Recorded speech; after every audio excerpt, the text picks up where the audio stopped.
అందరికీ నమస్తే అండి. అమరావతిలో ప్రస్తుతం ఈరోజు 58 అడుగుల పొట్టి శ్రీరాములు గారి కాంస్య విగ్రహాన్ని ఆవిష్కరించారు. సో ఈ విగ్రహం ఏర్పాటు వెనక ఎంతో విశిష్ట ప్రముఖుల కృషి ఉంది. సో చాలా ప్రణాళిక ఉంది. సో ఈరోజు ఆయన జయంతి సందర్భంగా 58 రోజుల పాటు ఆయన ఆమరణ దీక్ష చేసి మరణించారు కాబట్టి, ప్రాణత్యాగం చేశారు కాబట్టి, మనమందరం కూడా ఇప్పుడు తెలుగు వాళ్ళుగా ఇలా ఉన్నామంటే ఆయనే కారణం కాబట్టి, ఆయన కోసం ఆయన త్యాగానికి ప్రతిఫలంగా ఆ విగ్రహం ఏర్పాటు చేశారు. దీని వెనుక ఆ సామాజిక వర్గ కృషి ఉంది, ఆ సామాజిక వర్గ పెద్దల ఆలోచన ప్రణాళిక ఉంది, అండ్ ప్రభుత్వ సహకారము ఉంది. అందుకే బాగానే జరిగింది. దీని వెనక విరాళాలు బాగానే వచ్చాయి. ట్రస్ట్ ఒకటి ఏర్పాటు చేశారు, ఆ ట్రస్ట్ ద్వారా విరాళాలు సేకరించారు. ప్లస్ ప్రభుత్వం కూడా ల్యాండ్ ఇచ్చింది. ఇవన్నీ జరిగాయి. సో ఈరోజు ఆవిష్కరణ కార్యక్రమం కూడా ఘనంగా జరిగింది. సో ఇక్కడే అంటే దీనివలన ఏంటంటే కొన్ని ఎమోషన్స్ అండ్ సెంటిమెంట్స్ ఈ విగ్రహాల వలన. పొట్టి శ్రీరాములు గారి అంత నిలువెత్తు విగ్రహం రాష్ట్రంలో ఎక్కడా లేదు. ఇప్పటి వరకు పొట్టి శ్రీరాములు గారి జయంతి అయినా వర్ధంతి అయినా కేవలం ఒక కమ్యూనిటీ వాళ్ళు మాత్రమే ఆయనకు ఆ పూలదండలు వేసి నివాళులు అర్పించేవాళ్ళు. కేవలం పొట్టి శ్రీరాములు గారు కమ్యూనిటీ కోసం ఫైట్ చేయాలి. దురదృష్టవశాత్తు మన రాష్ట్రంలో ప్రముఖులందరికీ కులాలు ఆపాదించేశారు. అఫ్కోర్స్ దేవుళ్ళకు కూడా కులాలు ఆపాదించేశారులే. సో వాళ్ళ జయంతికో వర్ధంతికో ఆ కులస్తులు వేడుక చేసుకుంటున్నారు తప్ప అదొక రాష్ట్ర వేడుక, అందరి వేడుక అనేది మర్చిపోతున్నారు.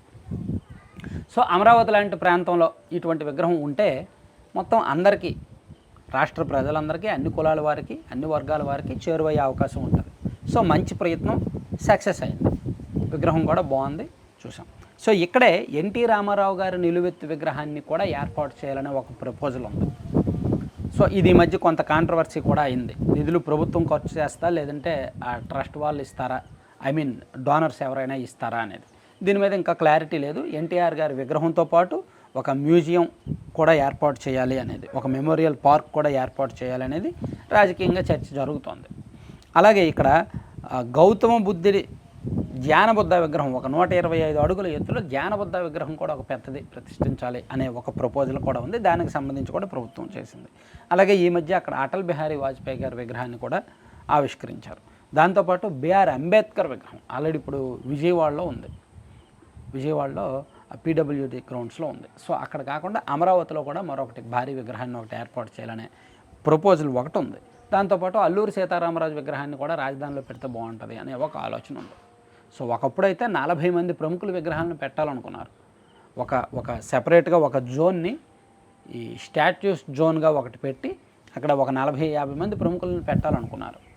కాకపోతే అదంతా ఎందుకులే అని చెప్పి ఇప్పుడు ఒక 6 విగ్రహాలు పెట్టాలనేది ప్లాన్. సో దీనివల్ల ఏంటంటే ఒక ఎమోషనల్ టచ్ ఉంటుంది ఆ కమ్యూనిటీ వాళ్ళకి కానీ అందరికీ కూడా, రాష్ట్ర ప్రజలందరికీ కూడా విగ్రహాలను అమరావతి చూడడానికి వెళ్తున్నప్పుడు ఆ విగ్రహాలు చూసినప్పుడు ఖచ్చితంగా కొన్ని ఎమోషన్స్, కొన్ని కనెక్షన్స్, కొన్ని బాండింగ్స్ వస్తాయన్నమాట. సో ఒకవైపు ఏమో డెవలప్మెంట్ వర్క్స్ జరుగుతున్నాయి, అమరావతిలో పనులు జరుగుతున్నాయి. ఐకానిక్ టవర్స్, మేబీ ప్రస్తుతానికి ఐకానిక్ టవర్లు అండ్ ఈ అసెంబ్లీ, శాశ్వత హైకోర్టు భవనం చాలా ఛాలెంజింగ్తో కూడిన పనులు అనమాట. అవి బేస్మెంట్ వరకు, ఫౌండేషన్ వరకు కట్టడం చాలా లేట్ అవుద్ది. వన్స్ ఫౌండేషన్ వచ్చిన తర్వాత మిగిలిన ఫ్లోర్లు లేపడం ఈజీనే. ఏదైనా సరే ఇటువంటి పెద్ద బిల్డింగ్లు, ఇప్పుడు ఐకానిక్ టవర్స్ ఉన్నాయి, 36 అంతస్తులు, 40 అంతస్తులు టవర్స్ అవి. కాబట్టి ఫౌండేషన్ కట్టడమే లేట్ అవుద్ది.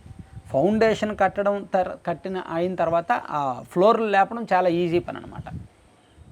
సో 60% ఆఫ్ వర్క్ అంతా కూడా ఫౌండేషన్ మీదే. సో అందుకే ఫౌండేషన్ వర్క్స్ జరుగుతున్నాయి కాబట్టి లేట్ అవుతుంది. ఆ తర్వాత మిగిలింది టార్గెట్ ప్రకారం చేసేయగలరు, పెద్ద కష్టమేం కాదు. ఈరోజు కూడా మినిస్టర్ నారాయణ గారు ఇందాక ఏమన్నారంటే 2028 జూన్ నాటికల్లా ఐకానిక్ టవర్స్ నిర్మాణం పూర్తయిపోద్ది అన్నారు. అలాగే NRT building, group D employees houses already ready అయ్యాయి. And judicial complex judges houses ready అయ్యాయి. అండ్ హెచ్ఓడీలు ఇల్లు, డూప్లెక్స్లు, అవి విల్లాలు రెడీ అయ్యాయి, అపార్ట్మెంట్లు రెడీ అయ్యాయి. సో మ్యాక్సిమం కన్స్ట్రక్షన్స్ అన్నీ కూడా కొన్నేమో ఎండింగ్ స్టేజ్లో ఉన్నాయి, కొన్ని ఇంపార్టెంట్వన్నీ కూడా పరిపాలనా భవనాలు అవి ఇవి నిర్మాణ దశలో ఉన్నాయి. సో ఒకవైపు ఏమో డెవలప్మెంట్ వర్క్స్ జరుగుతున్నాయి, మరోవైపు ఈ కనెక్టింగ్ రోడ్లు, ఈ నేషనల్ హైవే నుంచి అమరావతి రాజధానికి కనెక్టింగ్ రోడ్లు E8 అని, E4 అని, E2 అని రోడ్స్ ఉన్నాయి కదా.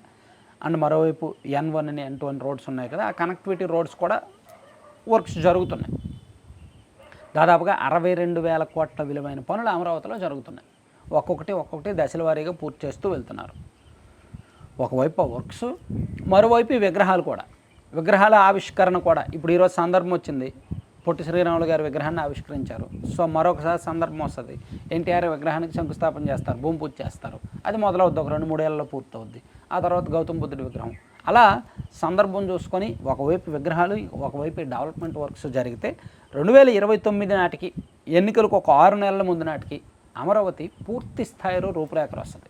నేను అనుకోవడం అమరావతికి ఒక విజిటింగ్ టూర్ కూడా పెడతారు ప్రభుత్వం. నాకున్న ఆలోచన ఏంటంటే, అంటే నా అంచనా 2028 డిసెంబర్ నాటికి పనులు పూర్తి చేసేసి, అమరావతి రాజధాని నిర్మాణ పనులు మ్యాక్సిమం పూర్తి చేసి, డిసెంబర్ ఎండింగ్ నుంచి ఫిబ్రవరి లేదా మార్చి వరకు, 2029 ఫిబ్రవరి లేదా మార్చి వరకు ఒక 3 నెలల పాటు రాష్ట్రంలో జిల్లాల వారీగా ప్రభుత్వమే ఉచిత బస్సులు పెట్టి టూర్ కూడా పెడతారు రాజధాని చూడడానికి. ఎందుకంటే శ్రీకాకుళంలో ఉన్న వాళ్ళు, అనంతపురంలో ఉన్న వాళ్ళు, చిత్తూరులో ఉన్న వాళ్ళు, సామాన్యులు రాజధాని ఎప్పుడు చూస్తారు చెప్పండి? సో వాళ్ళకి ఫ్రీగా చూపించే ఆలోచనలో కూడా ప్రభుత్వం ఉంది. అంటే అప్పటికి అలా చూపించాలి అంటే ఈ iconic towers, assembly, high court and NRT భవనాలు అండ్ ఈ ఎంప్లాయీస్ భవనాలు ఇవన్నీ పూర్తవడంతో పాటు విగ్రహాలన్నీ పూర్తయితే, అండ్ మరోవైపు ఈ ఐకానిక్ బ్రిడ్జీలు ఉన్నాయి కదా, కొన్ని వారధులు ఉన్నాయి కదా, ప్లస్ మరోవైపు ఈ వాటర్ ప్రాజెక్ట్స్ కొన్ని ఉన్నాయి కదా, ఇది మురుగునీటిని, వరద నీటిని మళ్లించడానికి, ఇవన్నీ కూడా పూర్తయితేనే అప్పుడు వచ్చి చూసే పర్యాటకులకి, ప్రజలకి ఒక సంతృప్తి కలుగుద్ది. ఎస్, ఈ 5 ఏళ్ళు అమరావతిని కట్టారు, సో నెక్స్ట్ ఇంకో గవర్నమెంట్ రాకూడదు, వీళ్ళే మళ్ళీ కొనసాగితే ఆ ఫలితాలు అందుతాయి. సో ఒకటి పూర్తయిన ఫలితాలు అందాలంటే మరో 5 ఏళ్ళు వీళ్ళు ఉండాలి అనే ఆలోచన ప్రభుత్వానికి వస్తుంది. నేను అనుకోవడం 2029 ఎన్నికలకు ఒక 6 నెలల ముందే అమరావతి విజిటింగ్ టూర్ అనేది ఖచ్చితంగా పెడతారు. రోజుకు ఒక 1000 మంది చొప్పున అమరావతికి తీసుకువెళ్ళి అలా ఒక 3 నెలల పాటు పెట్టే ఆలోచనలో ప్రభుత్వం ఉంటుంది. నేను అనుకోవడం ఉంటుంది. అది జరగాలి అంటే పనులు అప్పటికి పూర్తి అవ్వాలి. సో అలా పూర్తయినప్పుడు వాళ్ళు చూసినప్పుడు ఒకవైపు బిల్డింగ్లు, భవనాలతో పాటు మరోవైపు విగ్రహాలు కూడా ఉంటే బాగుంటుంది అన్నమాట. అప్పుడు ఖచ్చితంగా ఆ ఎమోషన్స్, ఆ సెంటిమెంట్స్ అవన్నీ కూడా పండుతాయి. ఎన్నికల్లో కాస్త పాజిటివిటీ ఉంటుంది ప్రభుత్వానికి, పాజిటివ్ వైబ్ ఉంటుంది. సో అదే ప్రభుత్వ ప్రయత్నము, ప్రణాళిక అదే.